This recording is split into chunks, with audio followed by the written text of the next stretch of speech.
So hello, I am Divya, I am from Techfile Technology Private Limited Lucknow. इस video में हम बताने वाले हैं the third part of iteration statement और looping statement, that is do while loop.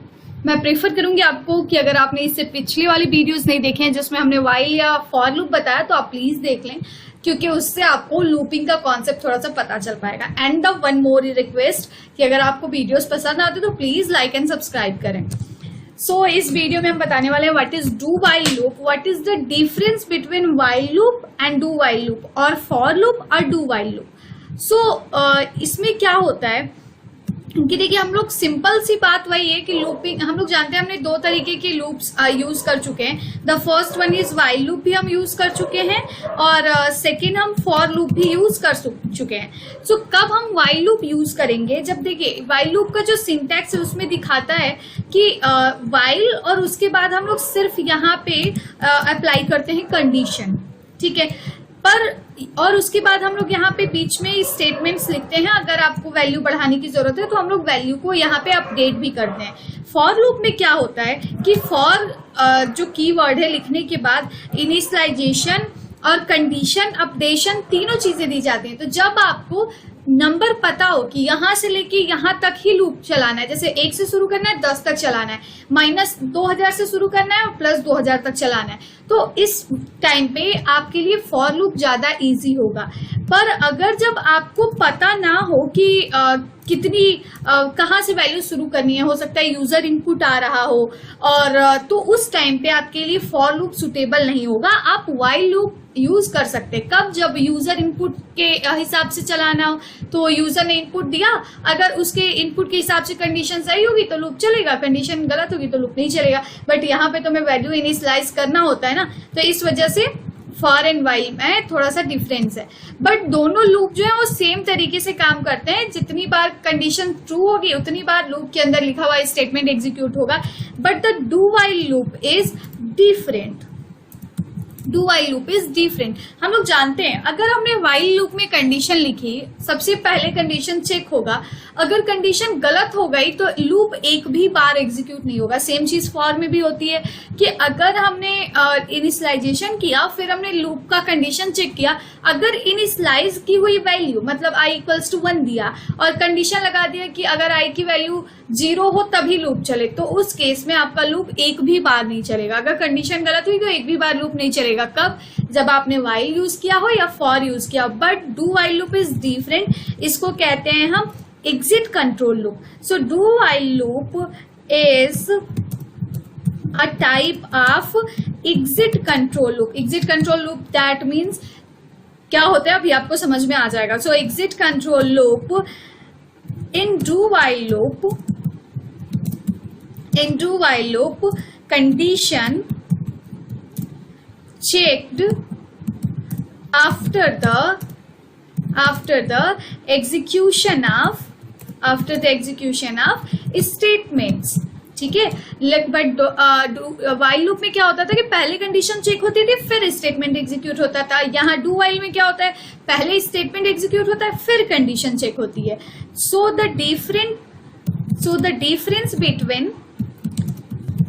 Difference between while loop and do while loop is that in while first condition checked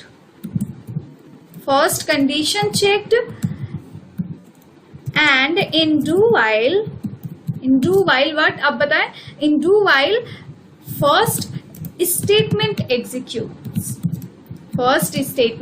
executes। दूसरी point ये है कि in while if the given condition is false, then statements under the loop will not execute,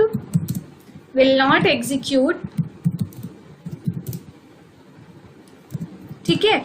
but ये सबसे main difference है। कभी कभी exams में भी ये पूछ देता है, सबसे इंपॉर्टेंट क्वेश्चन है कि डू व्हाइल और व्हाइल में क्या डिफरेंस है। But in do while loop if the given condition is false, if the given condition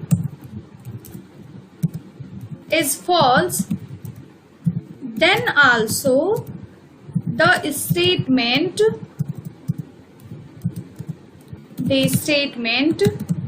once executes.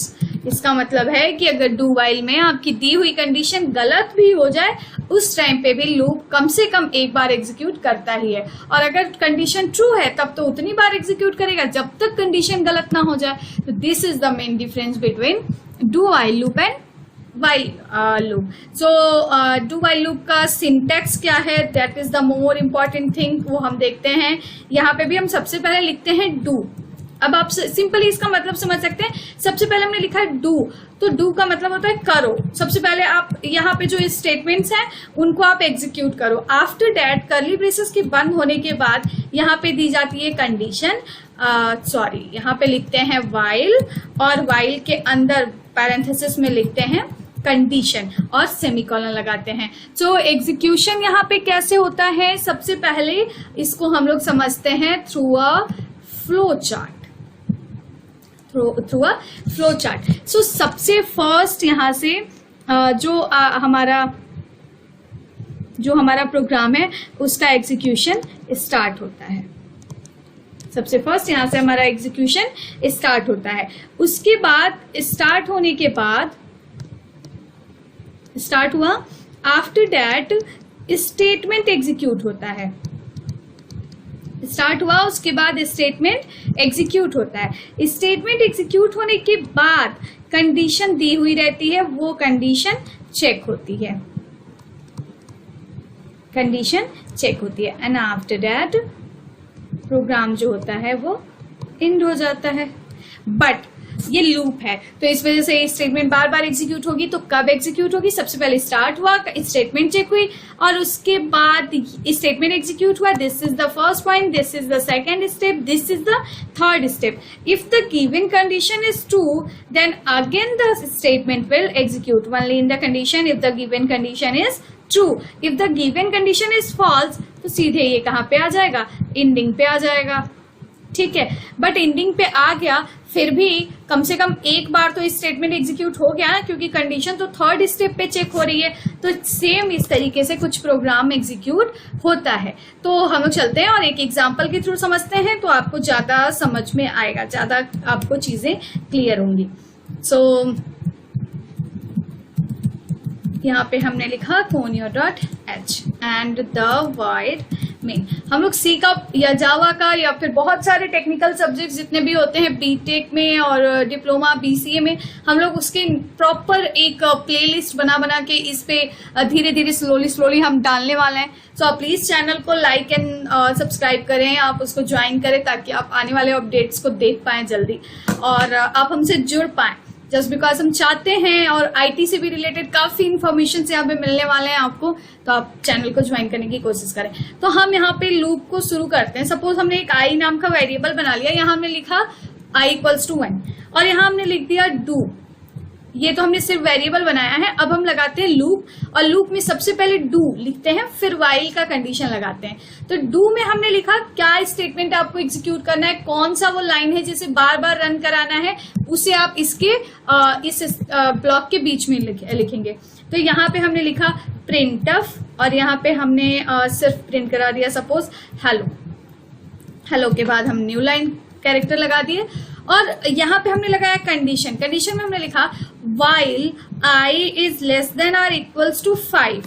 Suppose हमने कुछ ऐसा लिख दिया. उस टाइम पे क्या होगा, आप जानते हैं कि यहाँ पे क्या होने वाला है, ये लूप आपका इनफाइनाइट टाइम तक एग्जीक्यूट होने वाला है. क्यों एग्जीक्यूट होने वाला है इनफाइनाइट टाइम तक, क्योंकि आपने आई की वैल्यू लिया 1, आपने कहा डू, क्या डू, तो यहाँ पे हमने लिखा हुआ है हेलो प्रिंट हो गया. कंडीशन चेक हुआ, अभी भी आई की वैल्यू क्या है 1 है, तो 1 5 से छोटा है, कंडीशन ट्रू है तो फिर से डू, और फिर से ये वाला स्टेटमेंट एग्जीक्यूट होगा. लेकिन अभी भी तो आई की वैल्यू क्या है 1 ही है, तो इस वजह से ये कंडीशन हमेशा ट्रू होता जाएगा और हमेशा ये वाला स्टेटमेंट एग्जीक्यूट होता जाएगा. तो इस वजह से हमें इसके अंदर ही अपडेशन करना पड़ेगा ताकि ये लूप को हम रोक सकें. तो हम क्या करेंगे, आई की वैल्यू को हर बार 1 से बढ़ा देंगे ताकि 1 से 5 तक जाने में इसको जल्दी एक स्टेप मिल जाए और ये बढ़ता हुआ 5 तक पहुंच जाए. अब ये लूप आपका कितनी बार चलेगा, एज वी नो कि ये कंडीशन हमने 1 से 5 तक लूप को एग्जीक्यूट किया है और एक स्टेप आगे बढ़ाया है, जस्ट बिकॉज ये लूप जो हमने स्टेटमेंट में हेलो लिखा है वो 5 बार प्रिंट होगा। सो यहाँ पे ये स्टेटमेंट प्रिंट होने वाला है 5 बार। सेम ये वैसा है जैसा कि हमने क्या किया था, व्हाइल लूप को यूज किया था। तो हमने आपको बोला था कि व्हाइल लूप का यूज हम ज्यादातर इस वजह से करते हैं कि अगर कोई यूजर से इनपुट मिलने वाला है, इनिशियलाइजेशन जैसा मैंने बताया था 2 तरीके से हो सकता है। एक तो हमने डायरेक्टली लिख दिया i = 1, क्लियर हो गया।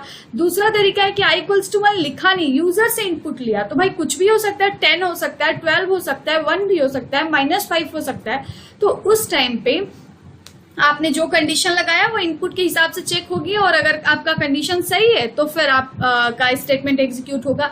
अगर आप चाहते हैं कि कंडीशन चाहे यूजर से इनपुट कुछ भी आए, अगर यूजर से कुछ इनपुट आता है, कुछ भी इनपुट है सपोज, तो उस टाइम पे भले ही वो लूप कंडीशन सही हो या ना सही हो, ये जो हमने लाइन लिखी है कम से कम एक बार एग्जीक्यूट हो ही, तो उस टाइम पे आप व्हाइल की जगह डू व्हाइल का यूज कर सकते हैं। और जब आपको ऐसा लगे कि नहीं, अगर कंडीशन सही ना हो तो लूप एग्जीक्यूट ही ना हो, तो उस टाइम पे आप व्हाइल का यूज कर सकते हैं। तो यहाँ पे तो सेम व्हाइल और डू व्हाइल का सेम आउटपुट आया, बट आपको डिफरेंस समझ में आएगी तब हमने इसको कर दिया कि i > or = 0। तो ये देखिए i की वैल्यू तो 1 है, कंडीशन पहली बार में ही सही नहीं हुई, तो भी ये लूप क्या होगा, आपको अगर यही व्हाइल लूप रहता तो एक भी बार आपको आउटपुट नहीं मिलता, लेकिन ये डू व्हाइल लूप है। सो यहाँ पे आपको एक बार ये प्रिंट होके मिलने वाला है। तो इसका जो रिजल्ट होगा वो क्या आएगा, यहाँ पे आपको एक बार हेलो प्रिंट होके मिल जाएगा, just because this is the do while loop. So पहले डू आता है, फिर कंडीशन आती है, तो आगे वाली कंडीशन बताती है कि लूप आपका आगे और चलेगा कि नहीं चलेगा। तो यहाँ पे हम देख सकते हैं कंडीशन दी हुई गलत थी, फिर भी एक बार लूप एग्जीक्यूट हुआ। तो इस तरीके से आपको लूपिंग में सबसे इंपॉर्टेंट होता है कॉन्सेप्ट समझना। अगर आपको कॉन्सेप्ट प्रॉपर समझ में आया कि फ्लो कैसे हो रहा है, तो आप कहीं पर भी डू व्हाइल, व्हाइल, फॉर जो आपके रिक्वायरमेंट के हिसाब से सुटेबल उस टाइम पे लग रहा है, आप उसको यूज कर सकते हैं। आई होप कि आपको ये चीजें समझ आई हो। अगर आप चाहते हैं और एग्जांपल्स में अपलोड करूं अंदर लूपिंग एंड अनदर थिंग, तो आप प्लीज कमेंट सेक्शन में लिखें, हम उसका रिप्लाई जरूर करेंगे विद अ सॉल्यूशन। एंड जैसा आप बोलोगे हम आगे आपको और सारे एग्जांपल्स भी बताने वाले हैं। And thank you so much. आपको वीडियोस पसंद आए तो लाइक एंड सब्सक्राइब।